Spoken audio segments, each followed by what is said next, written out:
Highlight చేసింది. వివేక హత్య case, కల్తీ నెయ్యి కేసు రెండింటిలోనూ అసలు దోషులు ఎవరో తేల్చకుండా అర్ధాంతరంగా దర్యాప్తు ముగించి సిట్ ప్రధాన కుట్రదారులు ఎవరు వెలికి తీసి స్థాయి వరకు విచారణ, వారి ప్రమేయం పాత్ర ప్రస్తావించకుండానే ఛార్జ్ షీట్లు, తెరవెనక ఒత్తిళ్ల మరేదైనా కారణమా, సిబిఐ నేతృత్వంలోని సిట్ దర్యాప్తు తీరుపై సందేహాలు.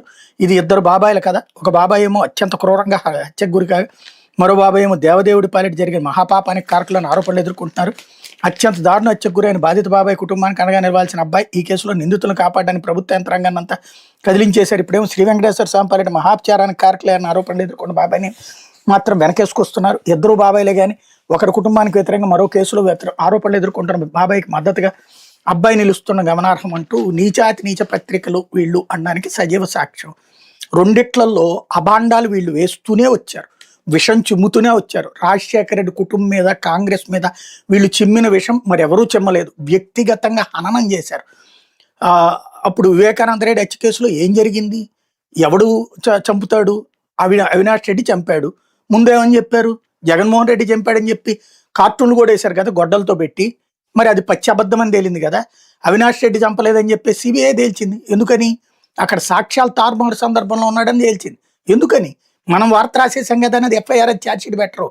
అసలు అతనికి దాంట్లో సంబంధమే లేదు. ఎందుకని, అతనికి ఆల్రెడీ టికెట్ వచ్చింది. టికెట్ వచ్చినోడు ఆ టికెట్ రాదని చెప్పి చంపుతాడా, లేకపోతే టికెట్ ఇచ్చినటువంటి వాడు చంపేశాడని మనమే చెప్పాం. అర్థం లేని లాజిక్. టికెట్ ఇచ్చిన జగను వివేకానంద రెడ్డిని చంపేశారని చెప్పారు. తర్వాత టికెట్ తీసుకున్న అవినాష్ రెడ్డి తన టికెట్ జగన్ ఎక్కడ వెనక్కి తీసుకుంటాడు వివేకానంద రెడ్డి చెప్తే అని చంపేశారని చెప్పారు. ఈ రెండుకి అసలు అర్థం ఏమైనా ఉందా?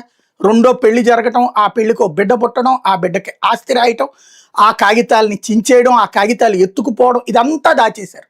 ప్రజల్ని మోసం చేస్తూనే ఉన్నారు. మేము మోసం చేశాం కాబట్టి ప్రజలందరూ కూడా మోసపోయారు. కానీ అక్కడ సిబిఐ మోసపోలేదు, సిబిఐ కరెక్ట్ పాయింట్ పెట్టింది. కాబట్టి ఇప్పుడు సిబిఐ తప్పు నరేంద్ర మోడీ చేశాడు. ఇక్కడ బీజేపీ వాళ్ళు సిగ్గుపడాలి. బీజేపీని ఇక్కడ దోషిగా చూపెడుతున్నారు, సిబిఐని దోషిగా చూపెడుతున్నారు. కేంద్రం ఒత్తిడితో ఇది చేస్తోందని చెప్తున్నారు. అట్లాగే తిరుమల లడ్డూది అడ్డదిడ్డమైంది.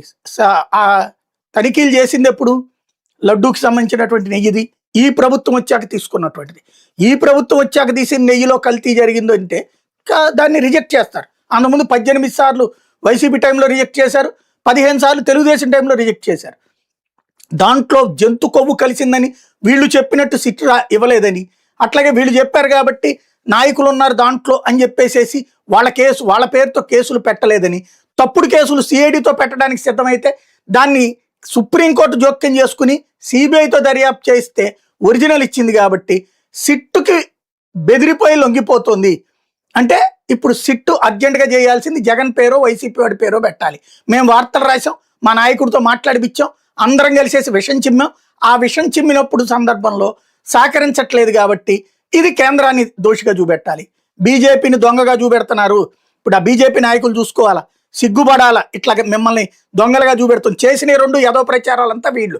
ఆ యదో ప్రచారాలన్నీ కాదని తేలిపోయేటప్పటికి దాన్ని కవర్ చేయడానికి చెప్పరికి ఎదురుదాడి చేస్తున్నారు అనమాట. ఎన్టీ రామారావుని దుర్మార్గుడిగా చూపెట్టి ఆ తర్వాతే వాళ్ళ సన్మార్గుడిగా చూపెడుతున్నటువంటి వీళ్ళ బుద్ధి ఎట్లాంటిదో అదే గుర్తుపెట్టుకోవాల్సినటువంటి అంశం. ఇకపోతే